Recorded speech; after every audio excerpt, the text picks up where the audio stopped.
weapon in a safe direction.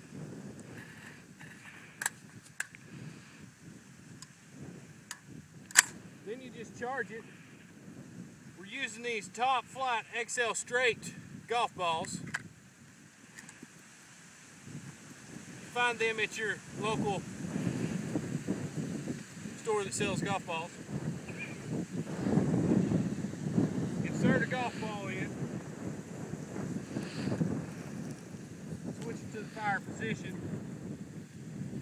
And I'm just going to aim it off the ground like so.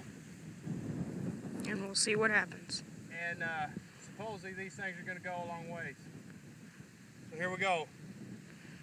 Range is hot.